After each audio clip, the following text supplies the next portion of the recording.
Evening, how are we doing? Oh. Bit of wheel spin. Timed that well, didn't we? For the traffic light to go green. You might be wondering why there hasn't been the usual schedule of GF videos. I mean, generally I try and post on an evening every day where I can. But what I don't do is I don't make videos for the sake of it. So if I haven't got a video ready, then what I won't do is just throw out a video.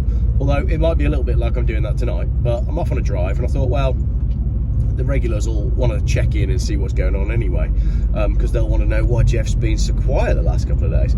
Well, the honest answer is, let's turn that light on, does it get any lighter? Let's have a look. The honest answer is, we are getting ready to go away. And as I said I think I said it on a YouTube video, or did I just say it on Facebook? I've lost my car storage. I think I said that on a video. So I've been working on that. That basically means I haven't had very long to find alternative storage, and you know what it's like when you have a bit of storage, you fill it full of stuff. So not only is it the cars, it's like the tools and all the spare parts and the bits and bobs that just end up down there. But I feel like today I've kind of finished, which is really good. So I've got a handle on storage. I've got some new storage, which is really good. So one car has moved in there already. The scrap car is still to be collected. I've taken as much off that car as I can. A gentleman came around today to take some more bits off it, so it's getting there. I mean, it hasn't been scavenged as much as I would like. If you have a Volvo V70 and you're in the Worcester area, do pop by. Free for all at this point, whatever you can have. You know, just donate some pick a mix or whatever. So just come and grab what you need off that car. It is scheduled to be picked up on a truck on Friday, and I will let you know how much I get for it. Getting the catalytic converter off that car, I haven't told that story yet, have I? Was hilarious. Now, I've had reason to cut catalytic converters off a car before. Normally, the catalytic converter, it's full of precious metals. Well, not full of, but they can be worth quite a bit of money. So if you're scrapping a car, it's always worth cutting the catalytic converter off first and then scrap the car and sell the cat separately. For one reason or another, I could not get the catalytic converter off the red car. And as Ian quite rightly pointed out in a comment the other day, considering the condition of the car, it should have just pulled straight off, but it didn't. I got an angle grinder underneath it, and after far too long, I was able to angle grind the back part of the catalytic converter off. And then to get the front off, well, I went and bought a reciprocating saw, and my blades were just not even, maybe they weren't even cheap blades. I don't know what it was with the metal on this particular Volvo. It wasn't even biting into it. I don't know what I was doing wrong. Yeah, I'm not that handy with stuff like that, to be honest. I'm not one of these pikeys that steals catalytic converters in 30 seconds. It took me 2 days, and eventually I went and got the farmer and I said, look, I'm not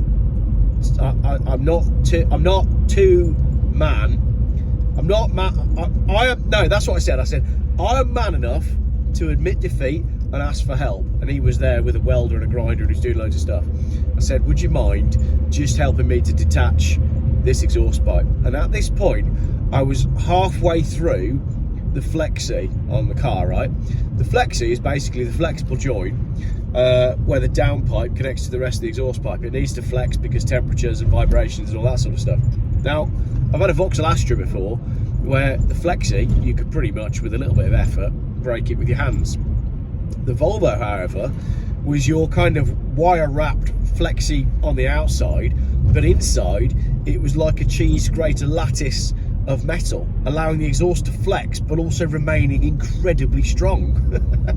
So I wasn't able to get through it. So I got halfway through the flexi and I was like, right, this is not happening, it's taking me too long. And I went and got the farmer and he went and got his JCB and we lifted the entire car in the air just on the weight of half of the flexi on the exhaust pipe. I couldn't believe it. And even the farmer was like, what on earth is this thing made of? So eventually we managed to do enough damage that he lifted the car in the air and I went underneath it and broke all sorts of health and safety rules, and I was able to twist it free. And luckily you're not now reading a headline that says man killed whilst trying to steal his own catalytic converter. So I'll let you know how much the cat was worth. Someone has said that cat prices have actually crashed, so we'll find out on that one. I'm hoping it's going to be worth a few £100, and then that car will get weighed in, and then that is the end of the scrap car saga. The red car that Ian and I took that adventure in, that is the end of that one. I've still got my 2 brown Volvos here at home, but I haven't been making much content in the studio because the house is upside down, because as I said, we're packing to go away. We're going to be going away for quite some time, a couple of months, and we're going to be essentially backpacking. I know many people think that we're going to be going on a road trip through Europe. Not so. We're doing something a little bit bigger than that, which again is why there's the channel has been quiet, because there's a fair bit of logistics to sort out. I will be filming while we're away, and I think it's going to be interesting from a content point of view, because you know, when you travel far away, there's interesting car content, isn't there?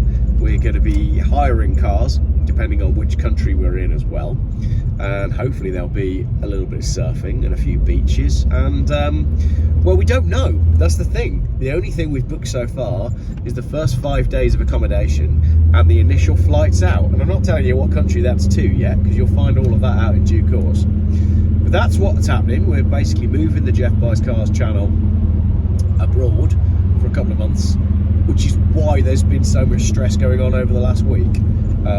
We're leaving pretty soon. I haven't got long left to get all of these cars sorted out. No one yet has come forward and offered to buy the brown Volvo Fuff. No one yet has actually offered any money to come and have it. It'd be nice if that did go to a new home before the end of the week, but you know, there's a time crunch, isn't there? And I've got another video that I have filmed and edited already, which includes a product review, but unfortunately the brand has spent so long signing off on the video because of the Christmas break that video is now completely out of date, because it was an update on the Jeff fleet. It's all changed since then, so I'm gonna have to re-film that one over the coming days. So that's what's going on at Jeff HQ. Like I said, I don't make videos for the sake of making videos. Also, the main things going on in the news at the moment are to do with, well, grooming. And it's just, if you made it to this point in the video, then, you know, you're a true Jeff Easter. You're a true Jeff follower. Well done. Leave me a note in the comments saying you made it to this point. I don't want to talk about these grooming things, these gangs, because it's just all so obvious. And the only thing I've got to say about it is, there's always a reason for everything, and news always comes out at a certain time for a reason. I think the reason that they're dropping this news out now, I think the reason they're now finally talking about an inquiry, I mean, this stuff was going on in 1997. You know, this stuff goes back 30 years. They've known about this for a very long time. Keir Starmer is up to his neck in it. And I think what they're trying to do is stoke up a bit of a divide, stoke up some hatred between communities, because there's obviously one main community that was doing all of the bad stuff. And when I don't like looking at stuff where children are harmed. And when you've read a little bit about what was actually going on, I don't even have words. Like, it's making my I'm getting goose pimples just thinking about it, which is why I don't make videos about it. There are no words for what these organised groups of people were doing to these children, and then to read that the police turned up and then arrested the children in some cases is just astonishing. So I don't know, it's all sort of end of days, isn't it? So either they're trying to stoke up hatred for the government, which they don't need to do anyway, because everybody hates the government at the moment, more than usual. I think what they're trying to do is stoke up civil war, and I think they'll drop out more and more information as to what actually happened and what was allowed to happen. Let's clarify that, what was allowed to happen by the Crown Prosecution Service and by all of the police forces. And as I say, Keir Starmer is up to his neck in it. And then I think there'll be a civil war, and at that point they can then come in and save the day with an army of conveniently placed people who are all currently in hotels not far from where you live. There you go, we got to the Jeff nugget at the end of the video. Right, that is it. I'm off to buy some packing tape so that I can post some things out. David, if you're watching, I apologise it's taken me so long. Never buy parts from Jeff Buys Cars, because it takes forever for me to actually post them out. That's what I think is going on in the world. That's what's going on in my life. Let me know what's going on in your life, and proper videos will resume at some point from some country. Thanks for watching.